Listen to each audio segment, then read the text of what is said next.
Bienvenidos, mi nombre es Andrea Quintana y desde la redacción de Thomson Reuters gestionamos la realización de este tutorial en donde la contadora Mirtu Serpater nos comenta cuáles son los temas a tener en consideración para la próxima liquidación de la cuarta categoría del Impuesto a las Ganancias 2021.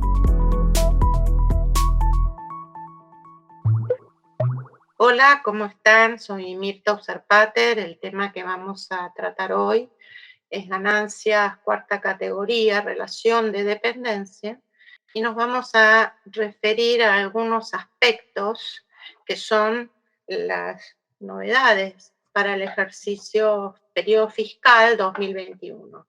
En principio, nosotros tenemos un marco normativo con todas las novedades del 2021, la ley 27.617, el decreto 336, la resolución de AFIP, la 5008, que lo reglamenta. Luego, en septiembre tenemos, septiembre de 2021, el decreto 620 y una resolución 5076, resolución general de AFIP, que reglamenta el decreto, y posteriormente otra resolución que es la 5165,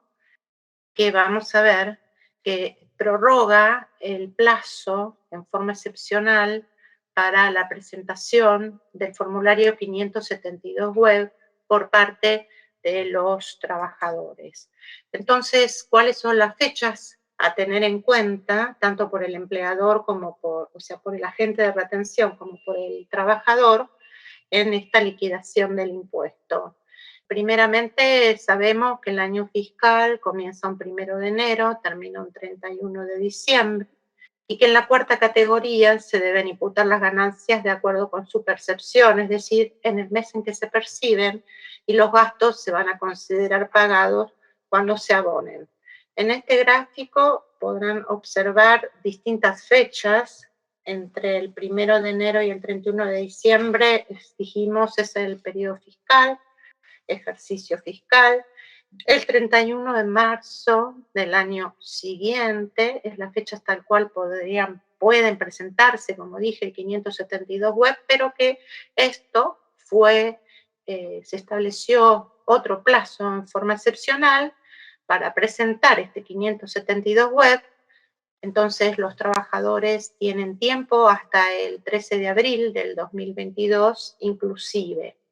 Luego, al 30 de abril, al último día hábil del mes de abril,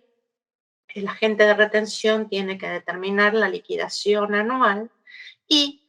hasta el 31 de mayo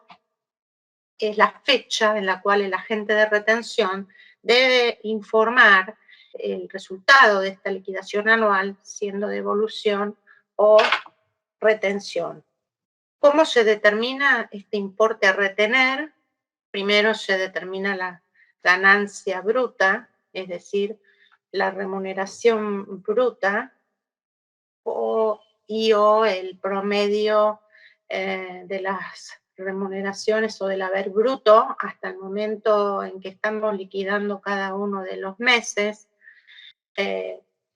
Luego también hay que determinar las retribuciones no habituales, ver cuál es el tratamiento del sueldo anual complementario, las deducciones generales, las personales, ver cuál es la escala que le corresponde de la ley, que están en el artículo 94, y luego de obtener el impuesto determinado, tenemos que restarle los pagos a cuenta, o sea, las retenciones y percepciones, y por último, restar o sumar las practicadas o las reintegradas. De todo este proceso, nosotros en este tutorial vamos a mencionar la ganancia bruta, el tratamiento del sueldo anual complementario y las deducciones personales, que es en donde mayores modificaciones encontramos. Vamos a definir qué se entiende por remuneración o haber bruto mensual, y esto es la suma de todos los importes que se perciben mensualmente en dinero o en especie, cualquiera sea su denominación, tengan o no carácter remuneratorio a los fines permite determinar aportes y contribuciones del SIPA, o regímenes municipales, provinciales, y estén grabados, no grabados o exentos por el impuesto. Lo único que no debemos sumarle a este concepto es el sueldo anual complementario. Y en el caso de que se pague en especie, como por ejemplo telefonía celular u otro gasto que abone el empleador, hay que incluirlo, y cuando se refiere a especie hay que valorizar a valor de plaza. Entonces, en principio, vemos que tenemos que sumar todos los conceptos que perciba mensualmente el empleado, aun que no sean remunerativos y aunque no estén alcanzados por el impuesto. Y a su vez, tenemos que hacer un promedio de las remuneraciones brutas hasta el momento o al mes en que estamos liquidando y elegir el menor. Esto como primera situación, pero luego, para entrar a la liquidación del impuesto de cada mes, tendremos que netear los conceptos que no están alcanzados por el impuesto. Pero es muy importante esta primera caracterización de cuál es la remuneración o haber bruto o el promedio de los haberes mensuales que se toma el menor, para saber qué tipo de trabajador tengo. Si nosotros encontramos en la plantilla, y de acuerdo a estas modificaciones, 3 tipos de empleados. Y vamos a ver después que esto se relaciona con la remuneración o el haber bruto de cada mes. ¿Qué es lo que no voy a considerar ganancias? Es decir, ¿qué es lo que después voy a restar cuando ya entro a la liquidación del mes? En esta pantalla están las conocidas asignaciones familiares, indemnizaciones por antigüedad o por acogimientos a regímenes de retiro voluntario, gratificaciones por cese laboral por mutuo acuerdo, el incremento del 100% de las horas extras que se realizan en días feriados no laborables, inhábiles y fines de semana o de descanso. También el adicional por material didáctico hasta el 40% de la ganancia no imponible. Las compensaciones de gastos según el régimen legal del contrato de trabajo. Acá es importante tener en cuenta que la persona que está trabajando bajo la modalidad de teletrabajo tendrá derecho a compensar por los mayores gastos en conectividad y o consumo de servicios que deba afrontar, y dicha compensación opera conforme las pautas que se establezcan en las negociaciones colectivas y obviamente quedarán exentas del impuesto a las ganancias. A su vez, respecto a las indemnizaciones, tenemos la circular de la FIP, la 4/2021. Mediante esta circular aclaró que en qué casos las indemnizaciones o gratificaciones laborales motivadas por la extinción del vínculo laboral están alcanzadas por el impuesto. Y en ese sentido se dispone que cuando se trate de empleados que no desempeñan cargos directivos o ejecutivos, las indemnizaciones o gratificaciones abonadas con motivo de la desvinculación laboral no van a estar alcanzadas por el gravamen. En cambio, para el caso de empleados que se desempeñen en cargos directivos o ejecutivos, las indemnizaciones o gratificaciones abonadas con motivo de la desvinculación laboral se van a encontrar gravadas por el impuesto solo en el monto que exceda los importes indemnizatorios que prevé el artículo 245. Para todos los empleados, las sumas abonadas por el empleador en ocasión de la desvinculación laboral por los conceptos de vengados, como las vacaciones no gozadas, el SAC, las bonificaciones por convenio o la indemnización por preaviso, sueldos atrasados, se encuentran alcanzados por el gravamen. Y ahora nuevos conceptos que tampoco se consideran ganancias, y estas son las exenciones que se introdujeron en el impuesto a las ganancias a partir del periodo 2021 que estamos viendo, y entonces tenemos el bono por productividad, fallo de caja, conceptos de similar naturaleza, hasta un monto equivalente al 40% de la ganancia no imponible y con efecto para sujetos cuya remuneración bruta no supere los 300.000 pesos mensuales o el equivalente a su monto actualizado hasta el día de la fecha. No tenemos ninguna modificación respecto a los 300.000 pesos. Otra modificación son los suplementos particulares correspondientes al personal en actividad militar que fueron establecidos con anterioridad al 21 de abril del 2021 y el sueldo anual complementario con efecto exclusivo para los sujetos cuya remuneración bruta no supere los 150.000 mensuales entre enero y agosto del 2021 y los 175.000 desde septiembre de 2021. Continuando con lo que no se consideran ganancias, nos encontramos con el artículo 111 de la ley de impuesto a las ganancias, que se trata de los beneficios sociales. Hasta el 2020, solo 2 beneficios sociales no estaban alcanzados por el impuesto. Ahora vamos a ver cuáles no se consideran ganancias y encontramos el otorgamiento o el pago documentado de cursos o seminarios de capacitación o especialización en la medida que resulten indispensables para el desempeño del empleado y para el desarrollo de su carrera. También tenemos el reintegro de gastos de guardería o jardín materno-infantil, también documentados con comprobantes que utilicen los trabajadores que tengan hijos, hijas, hijastros de hasta 3 años de edad y que por supuesto revistan la condición de cargas de familia,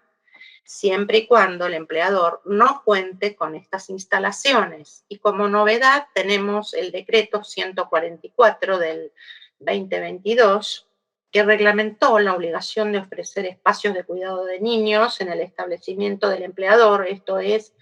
la modificación del artículo 179 de la Ley de Contrato de Trabajo, en donde se establece que en aquellos establecimientos donde presten tareas 100 o más personas, habrá que ofrecer estos espacios de cuidado para los niños entre 45 días y 3 años de edad, y que esta obligación recién va a ser exigible a partir del 23 de marzo del 2023. Para alcanzar el número de 100, se tendrán en cuenta no solo los empleados del empleador principal, sino también aquellos dependientes de otras empresas que prestan servicios en el establecimiento principal. Además, también se contempla que los convenios colectivos pueden reemplazar esta obligación por el pago de una suma no remunerativa en concepto de reintegro de gastos, y que ese importe no puede ser inferior a una suma equivalente al 40% del salario mensual que le corresponde a la categoría de asistencia y cuidado de personas del personal con retiro del régimen especial del contrato de trabajo para el personal de casas particulares. Otro ítem que son beneficios sociales es la provisión de herramientas educativas para los hijos, hijastras, menores de 18 años o incapacitados para el trabajo, que por supuesto revistan la condición de cargas de familia. Y por último tenemos el otorgamiento o el pago documentado de cursos o seminarios de capacitación o de especialización para los hijos y las hijastras de los trabajadores hasta, obviamente, que sean menores de 18 años o incapacitados para el trabajo, siempre que sean cargas de familia, y hasta un límite, que es hasta el 40% de la ganancia no imponible, y siempre que versen sobre materias incluidas en los planes de enseñanza oficial de todos los niveles, incluido el nivel secundario. Eso como novedades que tenemos que tener en cuenta, que primero se suman para establecer esa remuneración bruta o haber bruto mensual, y que luego en cada mes se restan para hacer el procedimiento de la liquidación del impuesto. Respecto a las deducciones personales, las del artículo 30 del impuesto a las ganancias, a partir del periodo fiscal 2021 se introduce una deducción especial incrementada que se la denomina primera parte del penúltimo párrafo del inciso C del artículo 30, como también una deducción especial incrementada segunda parte del penúltimo párrafo del mismo inciso del mismo artículo, que ya vamos a ver enseguida de qué se trata. Pero antes veamos los cambios que sufrieron las cargas de familia, y entre las cargas de familia nos referimos a cónyuge o concubina, concubino, y a los hijos o hijastros menores de 18 o incapacitados para el trabajo. Y justamente la deducción por incapacitado para el trabajo puede ser incrementada en una vez por cada hijo o hijastro incapacitado justamente para el trabajo. Estas personas van a configurar cargas de familia cuando sean residentes en el país, estén a cargo del contribuyente y no tengan en el año ingresos netos que superen la ganancia no imponible, cualquiera sea su origen, y estén o no sujetos al impuesto, y obviamente no se cobren por ellos asignaciones familiares, y estos requisitos se deben dar en forma concurrente. Además, recuerden que en el caso de que la carga de familia que pretendan informar cumpla con los requisitos en algunos meses dentro del mismo periodo fiscal y en otros no, deberá ingresarla tantas veces como periodos desde hasta cumpla con dichos requisitos. Estas son las tablas de las deducciones personales. Hacia la derecha de la pantalla tienen la que se refiere a los jubilados y zonas desfavorables, que en los importes están incrementados en un 22% respecto a la primera pantalla. Y estos son los correspondientes al 2021. También se ha modificado la deducción específica incrementada para jubilaciones, pensiones y retiros. Esto es desde el periodo 2017, cuando se trate de ingresos de jubilados, pensionados, retirados o algunos que tengan subsidios, la deducción por ganancias no imponible y la deducción especial se reemplazan por una específica, y que va a ser equivalente a 8 veces la suma de los saberes mínimos garantizados. Para el 2021, esa deducción específica es de 2.206.463,12 centavos, pero recordar que no puede ser aplicada por sujetos que obtengan ingresos de distinta naturaleza, superiores a la ganancia no imponible del periodo, y tampoco va a corresponder para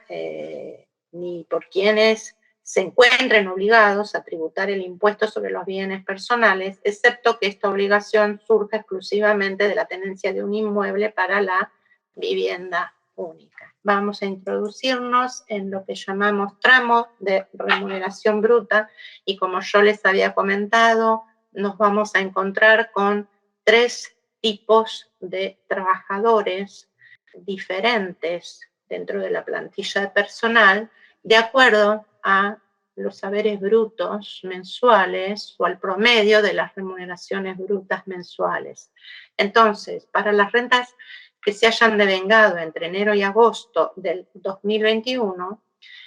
no estarán alcanzados con el impuesto aquellos haberes brutos mensuales o el promedio de las remuneraciones brutas mensuales a cada mes que se esté liquidando, tomando el menor, no supere los 150.000 pesos inclusive. Entonces, para que la ganancia neta de cero, se le suma una deducción especial incrementada a tales efectos. El segundo grupo de trabajadores son aquellos que superan los 150.000 pesos y menos de 173.000, inferior o igual, es decir, que están en el rango de más de 150.000 y inferior o igual a 173.000. En estos casos, los agentes de retención computan en el mes en que se liquidan una deducción especial incrementada. Y luego, los mayores a los 173.000 pesos, la resolución 5076 no les incorporó ninguna modificación, por lo tanto, seguimos liquidando como veníamos liquidando hasta el año anterior, pero teniendo en cuenta las modificaciones.